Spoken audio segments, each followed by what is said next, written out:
こんにちは、日本語クラスです。今日は日本のニュースをお話しします。はい、皆さんちょっとこの写真を見てください。この写真が今日のニュースに関係があります。はい、これは日本のある場所から撮った写真です。はい、とても高いビルのところから撮った写真なんですが、これどこの場所か分かりますか？または私行ったことがありますここにという人がいるかもしれません。これ実は誰でもこの場所に行くことができます。それも無料でお金がかからないです。これ高いところから撮ってますね、写真ね。そうなんです。これですね、高さなんと、202メートル、なんと45階の、ところから撮っています。でもこのビルは実は48階まであるんですけど、でも45階のところに私たちは無料で入ってこの写真を誰でも撮ることができます。すごいですよね。私も行ったことがあります。すごいです。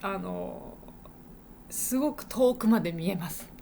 天気がいいと富士山も見えるらしいです。さあどうでしょう、知ってる人いや早く答えを言ってくださいってね。そうですよね。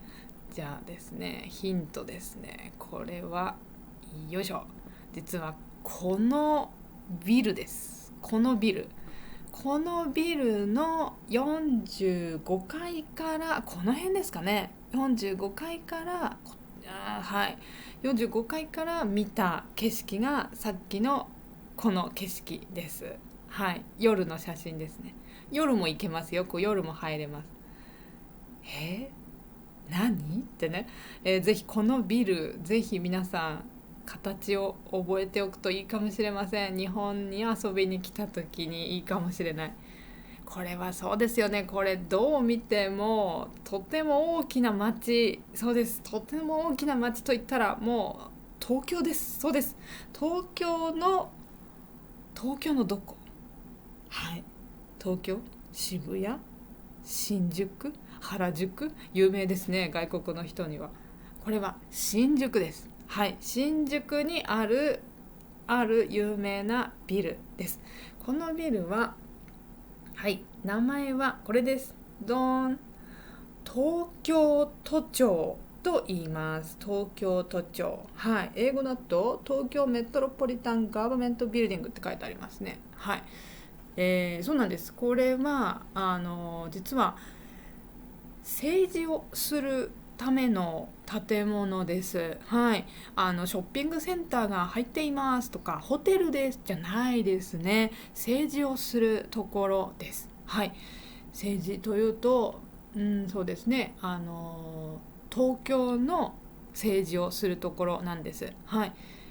イメージは皆さん市役所ね、分かりますよね。市役所ってあるけど、これは東京の場合の市役所って思っていいと思います。東京はそれも東京全体のです。東京の中もいろんな小さな何々区っていうパートに分けてるんですけど、その中の全部を、政治をどうするか、東京の政治をどうするか、または東京のお金、税金、東京に住んでいる人から集めた税金をどうやって使うかとか、あとはこの前あった東京オリンピックをどうやってやるかとか、そういうことをいろいろ考えたり、実際にそれをやる、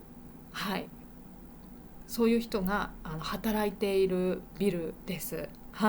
ですがこれ面白いんですが、私たち普通の人も、あとは外国の観光客の人もこのビルの中に入ることができて、上までエレベーターで上がって45階まで行って、さっきの綺麗な写真がよいしょ、これですね、取れるんですね。はい、ですのでここ結構外国の人が観光に来ているのを見たことがあります。はい、知らない人ぜひおすすめですよ。日本で、調べ方は東京都庁で調べたらいいです。これは、新宿にあります。はい、西新宿って言った方がいいですね。はい、ここだとスカイツリーとかも見えるし、一番私びっくりしたのがエレベーターがすごい速いです。55秒で下から上まで行きます。すぐ着きます。上に55秒です。1分かからない。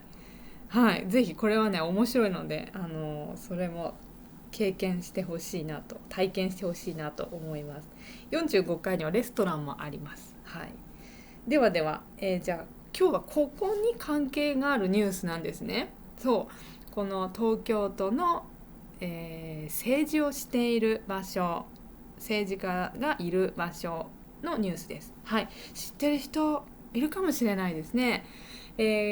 そうなんです。これですね、ここで政治をする、そして東京都のリーダー、東京全体のリーダーです。そうだな、みんなが知ってるのは渋谷区とか新宿区とか墨田区とかいろんな区パートがあるんですけど、その全部のリーダーがここで仕事をしています。はい、ここ仕事してるのは部屋は7階だそうです。結構下の方ですよね。この辺なのかな、7階だけどここの中で働いている東京のリーダーのことを、知事と言います。知事、はい、東京都知事というんですが、その知事を誰にしますかというのを決めるのを昨日しました。7月7日に昨日それをしました。次のリーダーは誰にしますかというのを決めることをしました。はい、そういうのを何と言いますか？政治のリーダーを決める。そうですそうです。それは選挙ですね。そう、選挙、エレクションですね。選挙。それが、ちょっと待ってください。これ夜のね、さっきの東京都庁の夜の写真、すごいかっこいいんです。ライトアップしてる。で、それで、昨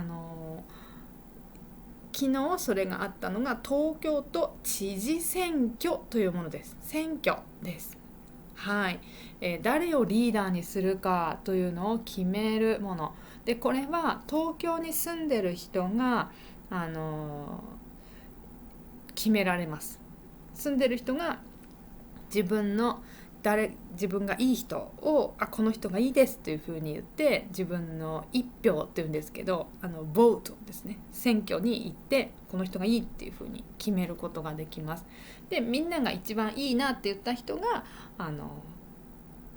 リーダーになります。はい、でリーダーの名前はですね、東京の場合は都知事と言います。ここに書いてある東京都知事ですね。東京都知事でもいいんですけど長いので日本人はよく、都知事とか知事と言ったりします。はい、今日はじゃあ私都知事と言いますね。都知事ぜひ覚えてください。東京のリーダーのことを都知事と言います。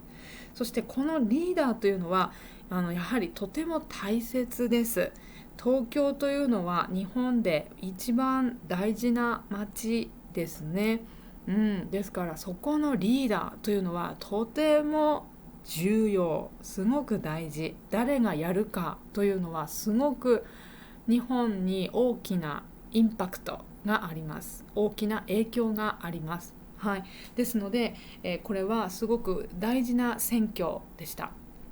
はい、7月7日にしたんですね。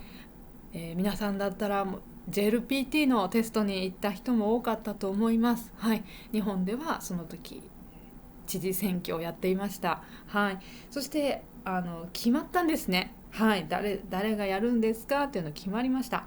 それはですね、今まで前までやっていた女性の方がまたやることになりました。はい、名前は小池百合子という人です。小池百合子。はい、今日写真はないです。その小池百合子さんの写真はないので、知らない人はGoogle で探してみてください。でも見たことあると思います。ショートヘアの女性です。はい、この方は、前もやってたし、実はもう8年間やっています今まで。はい、このこの知事というこのリーダーは1回リーダーですと決まったら4年間やっていいです。はい、4年間やってよくて、で、また4年すると、じゃあ次のリーダー誰にしますかと言ってまた選挙するんですね。でそれでまたこの小池さんはまたその次もリーダーに決まったんです。だからもう最初1回決まった、それは2016年にリーダーとして決まって、次の4年後2020年ですね、もうまたリーダーとしてまた2回目リーダーに決まったんですね。そして今回も3回目としてリーダーに決まりました。はい、これがですね、どうして、ま一つ大きな問題があったんですね、日本の中では。何かというと、この小池さんというのはやっぱり政治家ですね。そうそう。で小池さんの入っている政治のグループというのがあります。みんなの国にもありますよね。政治家の、ポリティシャンの自分が入ってるグループと自分とは反対のグループたくさんありますよね。いろんなチームが、チームというか政治のねグループがありますが、この小池さんが入っているグループというのは日本で、一番政治を決めている大きなグループなんですね。簡単に言うととても強い。はい、そうですね。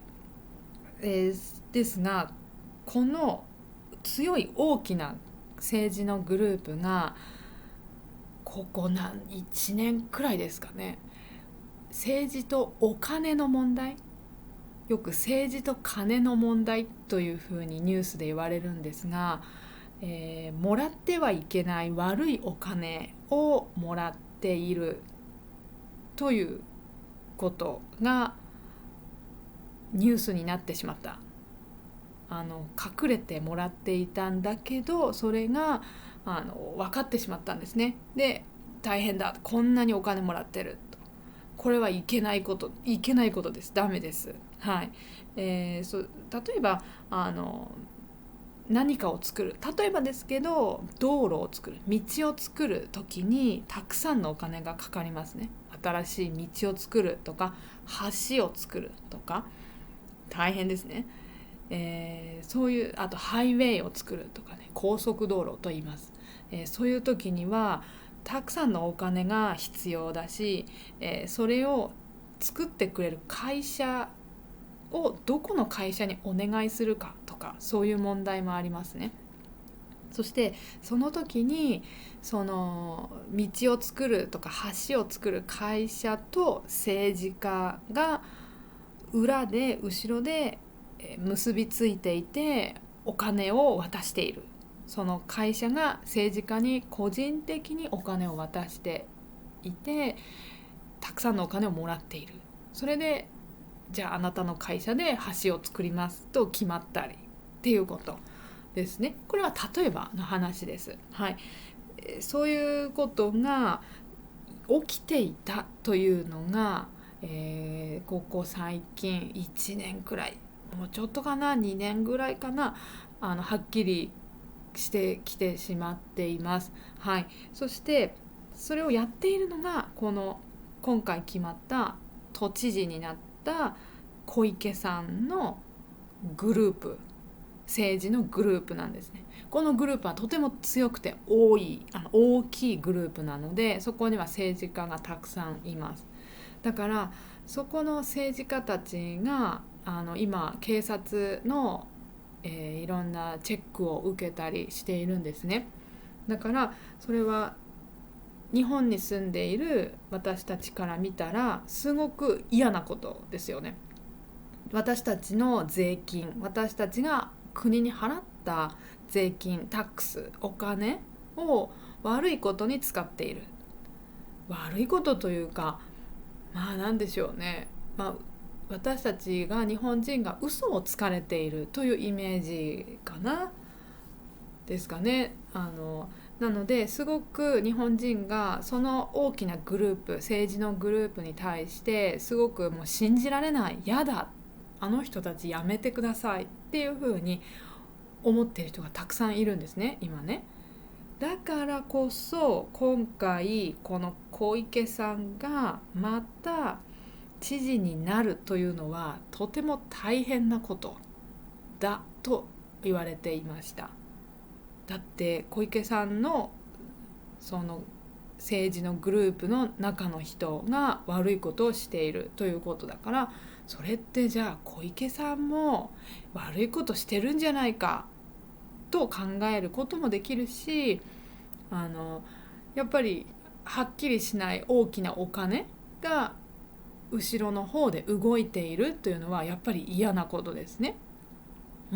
だからそんな人が入ってるグループのそこのグループから来ている人がまた東京のリーダーになるのは良くないと考える人もたくさんいるわけです。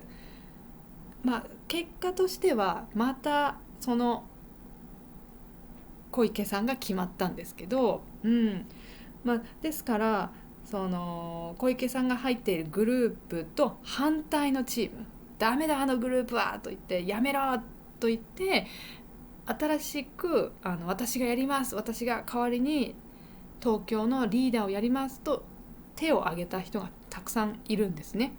でその中でも2人特にこの人になるかもしれないという2人強いリーダーがいたんですが、その人たちも結果的には負けました。選挙で負けて小池さんがもう本当にドーンと強く勝ちました。2番目3番目の人、小池さんが1番で2番3番の人とは小池さんは大きく離れて強かったです。とても強く勝ちました。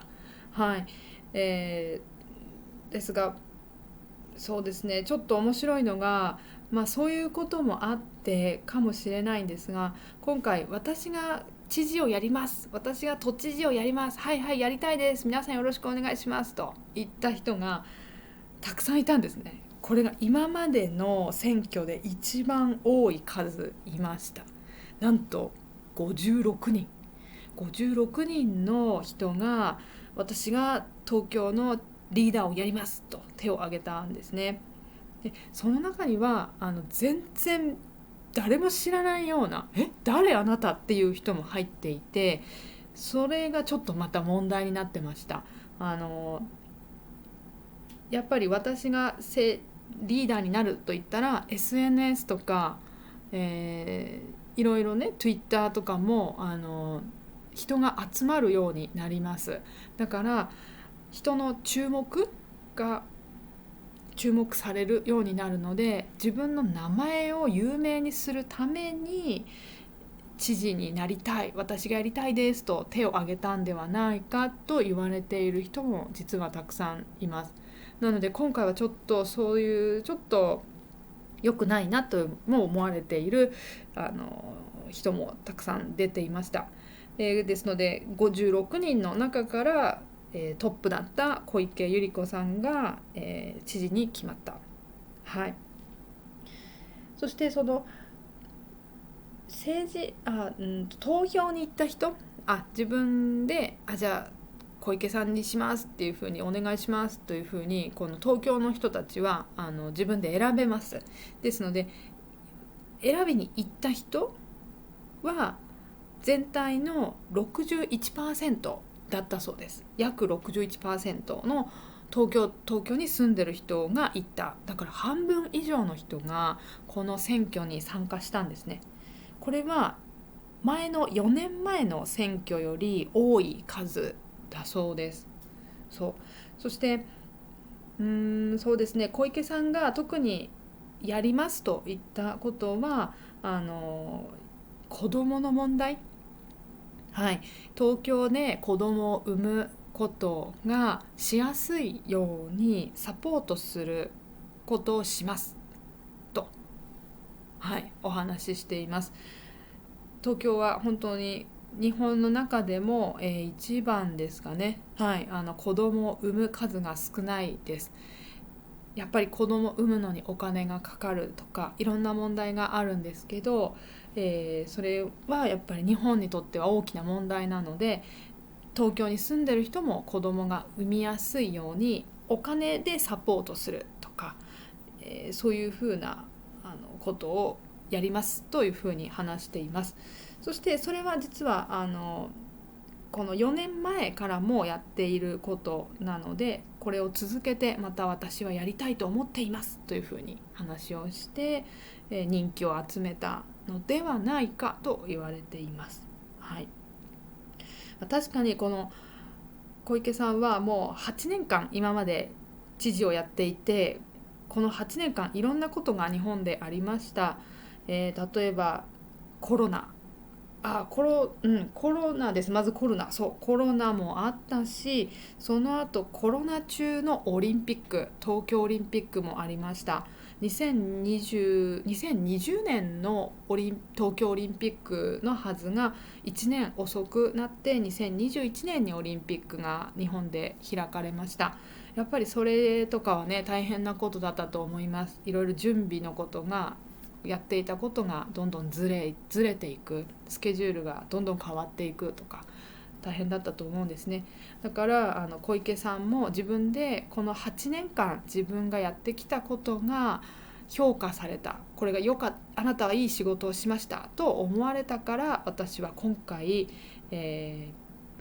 勝てた、この選挙に勝てたんだと思いますというふうに本人も話していましたね。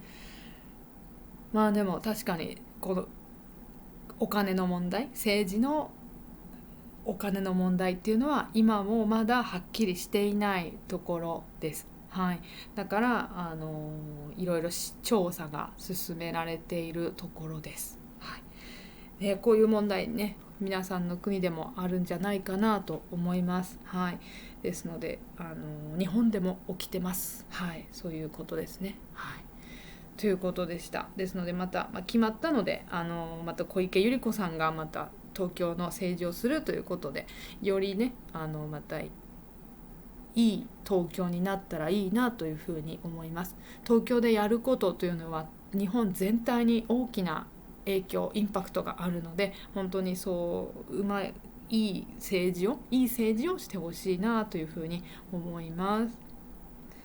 はい、では皆さんよかったらさっきのね都庁行ってみてください。東京都庁です。はい、では、私は Twitter をやってますのでよかったらフォローしてください。今日のメッセージのところに書いておきます。リンク書いておきます。あと私のオンラインレッスンもあります。